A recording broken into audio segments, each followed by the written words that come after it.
poursuit avec la correction de l'exercice 4, une histoire de diagonales qui se coupent dans leur milieu. Alors, l'objectif de l'exercice est de placer un point C pour que ABCD soit un parallélogramme.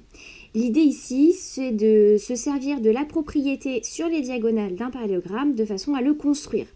Alors, première question, essayez de placer le point C à main levée. Alors, c'est important que tu aies une bonne perception en fait de ce à quoi doit ressembler ton parallélogramme.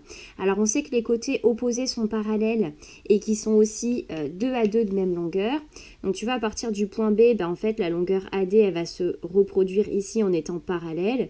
Et ensuite, à la longueur AB, tu vois, de ce côté, bon, allez, on doit avoir un point C qui doit pas être loin d'ici. Alors, deuxième question, tracer la diagonale BD, puis placer M son milieu. Alors, BD, tu vois, BD, ça mesure 3,8 cm. Non, pardon, 3,6 cm. Alors, 3,6, ce qui fait qu'on va avoir son milieu qui sera à 1,8 cm. 1,8, c'est ici. Ça, c'est notre point M et c'est le milieu du segment BD. Question 3. Que représente M pour la diagonale AC? Alors, on a vu ici que les diagonales d'un parallélogramme se coupent dans leur milieu.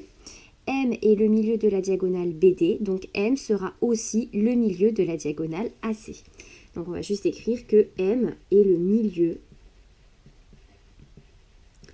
de AC. Alors, question 4, en déduire la position de C avec la règle. Donc, il faut qu'on place le point C de façon à ce que M soit le milieu du segment AC. En fait, ça revient tout simplement à construire le symétrique du point A par rapport à M. Souviens-toi le travail qu'on a fait donc sur la symétrie centrale. Tout comme tu vois, ici M est le milieu de BD, ce qui veut dire que le point D, c'est le symétrique de B par rapport à M. Construction que tu pourrais aussi très bien faire au compas en reportant en fait la longueur AM de l'autre côté. Ça revient exactement au même. Alors, on a AM ici qui fait 4 cm.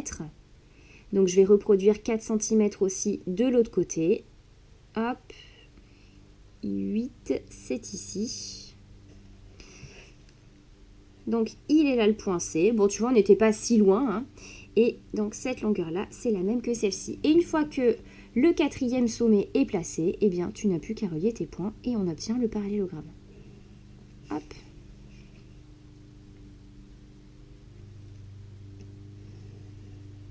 Voilà. Et c'est de cette façon eh bien, qu'on va construire les parallélogrammes qui vont suivre ici. Question 5. De la même façon, placez les points F, L et N pour que EFGH, IJKL et NOPQ forment des parallélogrammes. Alors, c'est parti. On va commencer par tracer la diagonale EG qui mesure 5,8 cm. 5,8 cm. Le milieu, il sera à 2,9 cm. Il sera ici. Et ensuite, hop, je prends la longueur ici, donc entre H et mon milieu, tu vois, j'ai 1,6. Je vais reporter de l'autre côté 1,6 aussi pour que ce soit aussi le milieu de la diagonale que je suis en train de construire. 1,6 fois 2, ça fait donc 3,2. Hop, 3,2, c'est ici. Voilà, donc ici, j'ai mon point F. Et j'ai plus qu'à terminer la construction du parallélogramme.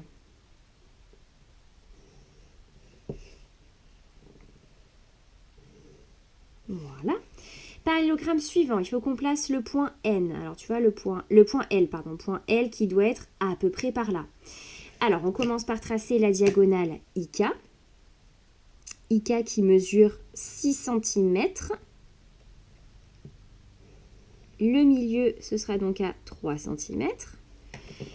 Hop, et il faut que je construise le symétrique de J par rapport au milieu que je viens de placer ici. Alors 1,6, donc on va aller à 3,2. Voilà, 3,2, c'est ici. Donc, ce point-là, c'est mon point L. Et j'ai plus qu'à finir la construction du parallélogramme.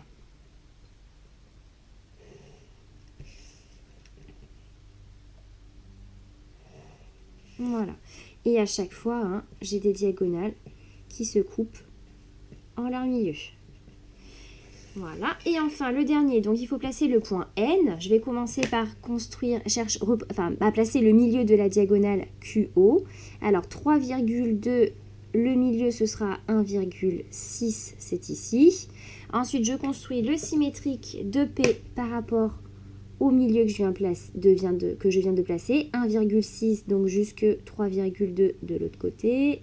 Tac, 3,2, c'est ici. Et là, c'est donc mon point N. Et je finis la construction de mon parallélogramme.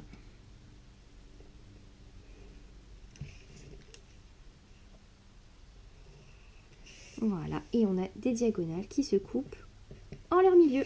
Voilà, c'est terminé pour cet exercice.